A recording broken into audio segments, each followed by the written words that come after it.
Oh, si Dini. Kenapa Dini? Sakit, Bu. Sakit. Baik, nanti diberitahu apa tugas yang akan dikerjakan nantinya.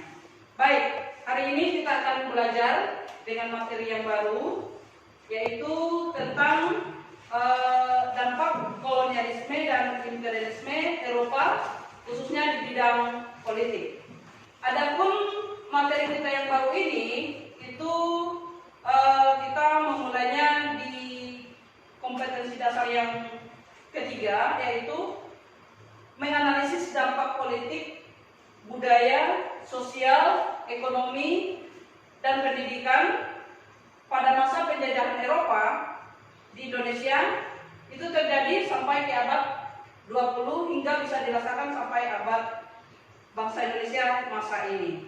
Tujuan pembelajaran kita yang pertama adalah menganalisis apa saja dampak yang ditimbulkan dari perkembangan kolonialisme dan imperialisme Barat di Indonesia dalam kehidupan bangsa Indonesia masa kini. Yang kedua, Anda semua dapat membandingkan perkembangan politik kolonial Belanda antara politik kolonial Dendels dan politik kolonial Raffles. Nah, yang ketiga, Anda semua dapat mencari sumber-sumber pelajaran yang relevan terkait dengan dampak politik kolonial, bisa dari internet, bisa dari artikel, dan bisa dari koran, ya, dan masih banyak sumber yang relevan tentang keresidenan yang didirikan oleh Dendels dan Raffles. Yang pertama kita lihat adalah masa kekuasaan VOC di Indonesia. Yang kedua, masa pemerintahan Dendels di Indonesia. Yang ketiga, masa pemerintahan Raffles di Indonesia. Yang keempat adalah masa pemerintahan Hindia Belanda di Indonesia. Nah, Anda bisa perhatikan kira-kira bagaimana sih politik kolonial Eropa ini di Indonesia. Mari simak video berikut ini.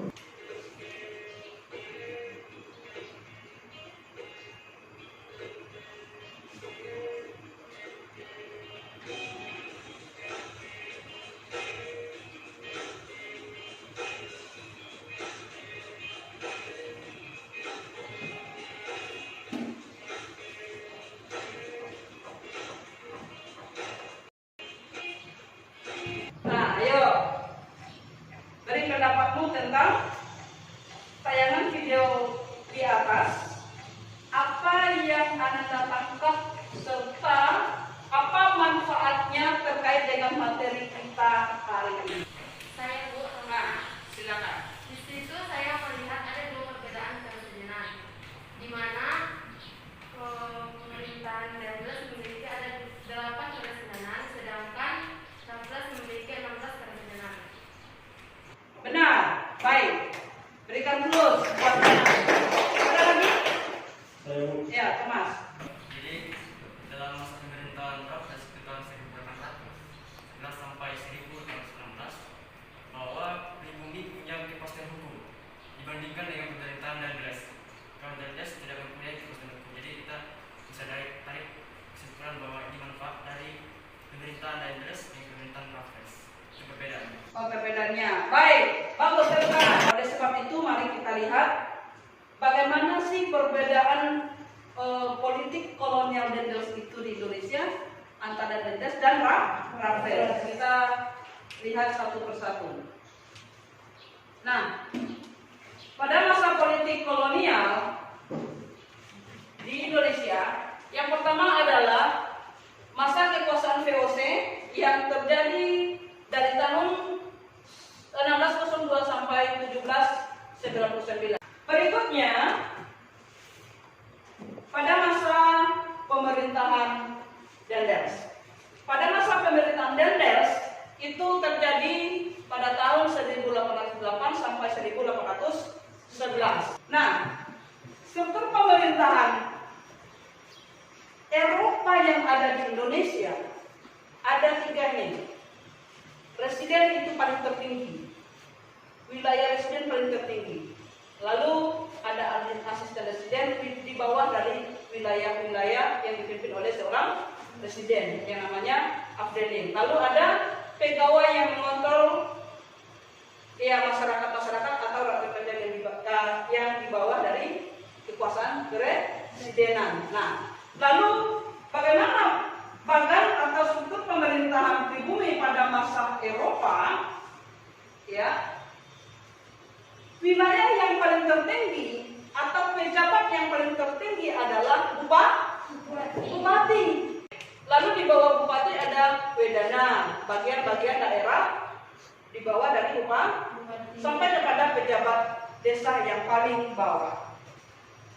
Nah, lalu yang ketiga, pengaruh politik dari pemerintahan Raffles. Itu terjadi pada tahun 1811 sampai 1816 pada masa kolonial Belanda. Itu terjadi setelah pemerintahan Raffles. Nah, terjadi pada tahun 1830 sampai 1942. Ya, sampai di sana ada pertanyaan? Tidak. Baik, silakan perhatikan tugas kelompok. Kelompoknya sudah dibentuk? Ya, silakan ambil bentuk kelompok masing-masing.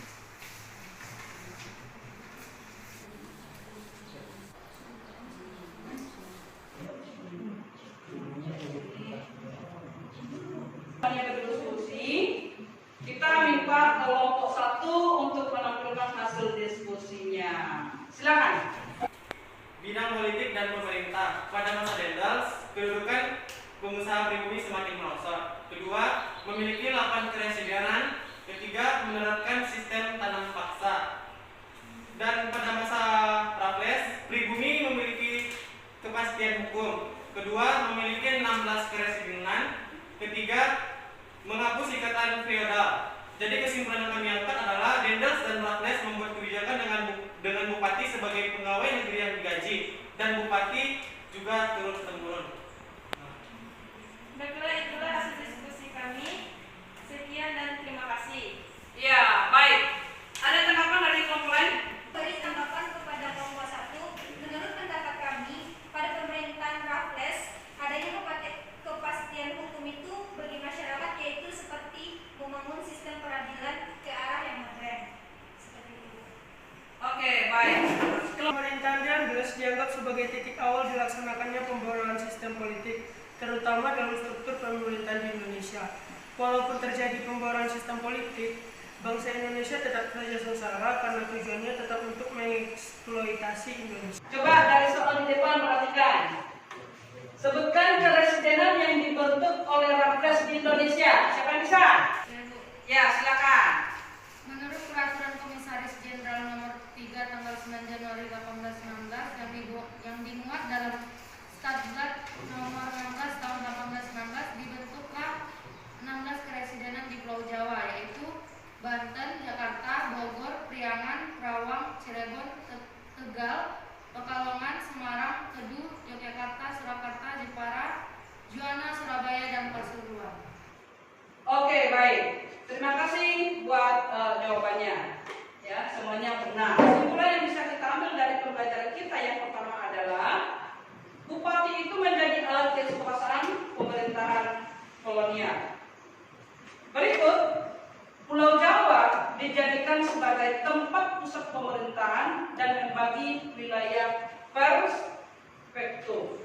Lalu yang terakhir adalah Dendels bersama Raffles membuat kebijakan dengan mengangkat pegawai lokal yang disebut dengan bupati menjadi pegawai di bawah kolonial dengan gaji yang sangat rendah dan dibayarkan secara setiap bulan, dan hilangnya peran bupati secara turun-temurun. Bisa dipahami? Baik, minggu depan kita lanjutkan berikutnya. Jangan lupa setelah pembelajaran selesai, hasil diskusinya dikumpulkan kembali. Terima kasih.